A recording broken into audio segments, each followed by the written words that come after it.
Guys, ran out of memory, as you can probably imagine. So what we're going to do here is we're basically just going black to black and white to red. Just pretty straightforward setup. And you'll notice I got pretty short on my wires here. And I hope I don't decide to regret that here in a few minutes when I make some stupid mistake on here. That would be really frustrating. And I kind of want to get that out of the way, as it's not doing me any good to have it flopping around like this. So I'm just going to grab some hot glue and get that glued in. And if you've ever worked these little UMX planes, it's sometimes tricky to get glue where you're trying to get glue, just because of the nature of the planes. So what I've learned works really nice. You just grab a Q-tip, and especially with hot glue, you can get a smear in there, lick the other end that's clean, and then you can hold in the spot where you want it to stay glued, because it takes a second for everything to make good adhesion, which is nice. It works easy. Okay, so now I can get back to what I was doing, because this thing is otherwise in my way.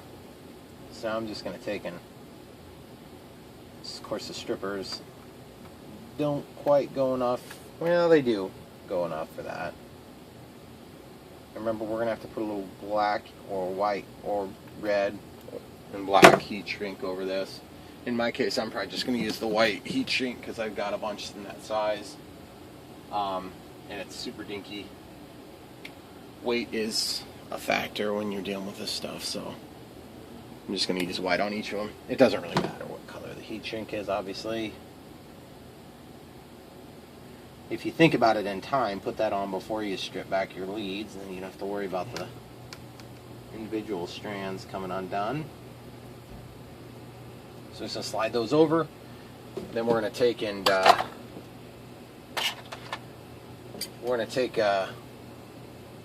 strippers and attempt to strip those wires. And there's a trick when they're short like that. You can take a pair of forceps. I guess I don't know if that's so much a trick as it is just like that's a way you can do it.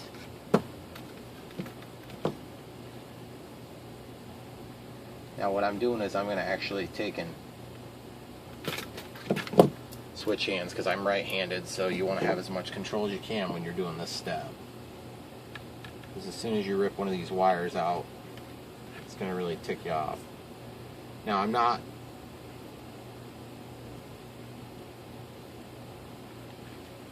just using whatever it takes to brace the wire without ripping into the wire. I'm going to take one click.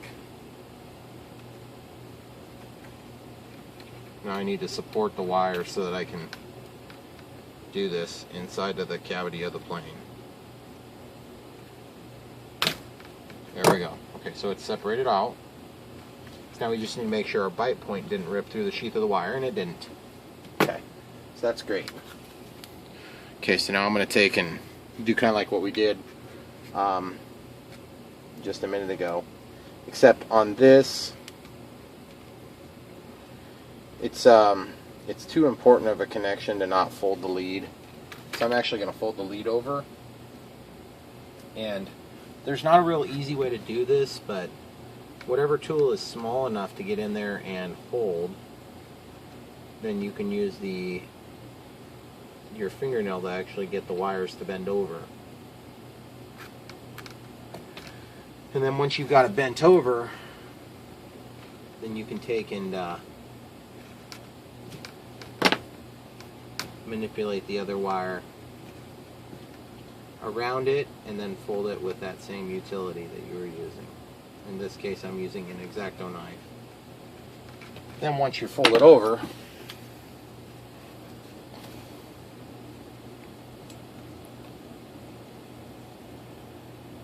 then you can get your nice little overlap. So once you're overlapped, it's quite easy to control and manipulate the wires, because they will work as a individual wire now. And then just whatever tool it takes to get everything kind of squished down to a tight size, because you need to be able to get your heat shrink over when you're done soldering. So incidentally, we're going to solder that now. Clean the tip, get your solder ready, make sure you're not going to pull your hot glue gun over, and just make sure your solder flows. Oh yeah, that's good. Lick your fingers if you're concerned. Make sure it's not super hot. Okay, we're good. Okay, so now that we've got that one soldered,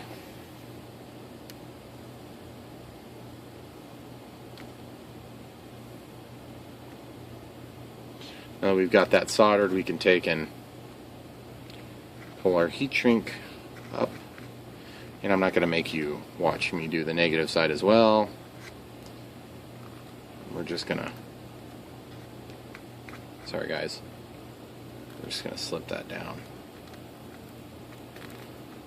And once we're slipped down like that, we're going to leave it and we're going to heat it up at the same time. Alright, so there you have it. You've got your black and white wires attached. Just got a little chunk of wire stuck in there. So now obviously you want to protect the connections and all that by kind of tucking this down under here, preferably down under here so that it's off to the side, because that's where I was running the lipo, and you can see this board's broke free, so we're going to glue that next. Or not necessarily next, but we're going to glue that here in a second. What I want to do first is, while it's loose, I'm going to just verify that I get these things back down where they belong.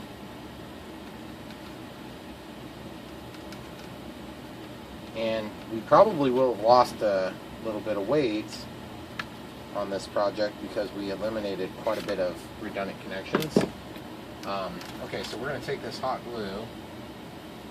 We're just going to use hot glue to kind of hold these in place. Remember, just like the other end, kind of put those motors where they need to go. Dang, man, that startled me. Embarrassing. So push that down into the foam. Just hold it for a second so that it can set up. I'm actually going to take a little bit more of that hot glue there. We're just going to do just a little teeny bit more. And those strings will screw with UMX servos, the strings from the hot glue.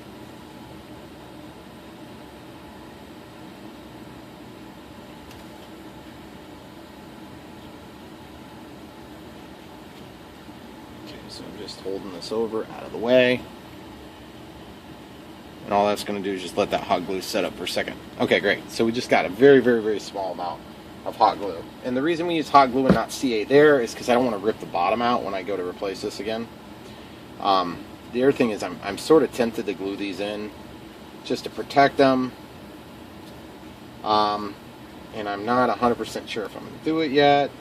But I think I'll just leave it out for now. I don't think it's going to be a problem yet. And then this board, as we discussed earlier, is actually kind of popping out a little bit, so I'll just use CA for that part, because I've used CA a little bit already on this area. So I'm going to use the medium CA. The cap is probably for sure clogged, which it is, as usual. So I'm going to come in here with my CA. And I'm going to unclog it real quick. Okay guys, one thing about it is get on it with the kicker quick, because you don't want that glue to set up into one of those servos, because that will screw up your project real quick like. And then we'll just get one drip over here too.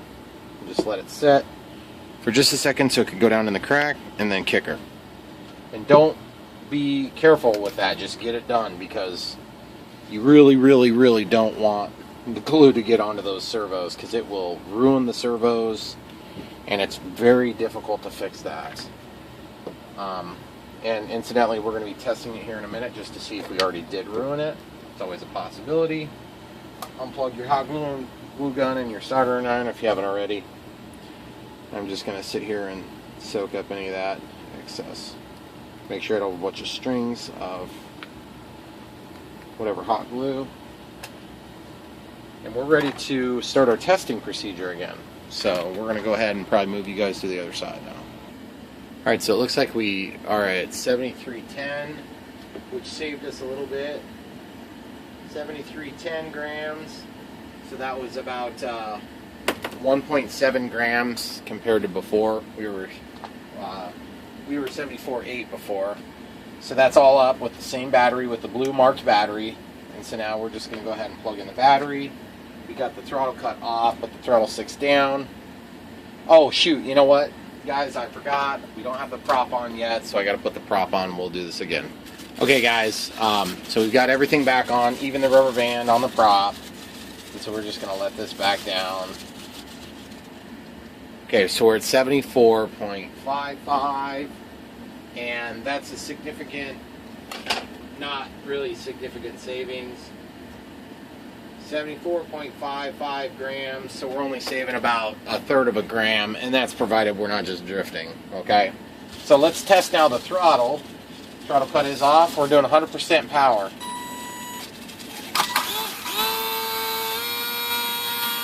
Guys, look at that. Peaking out in the 7s. That is a lot more power. Almost double what we had before.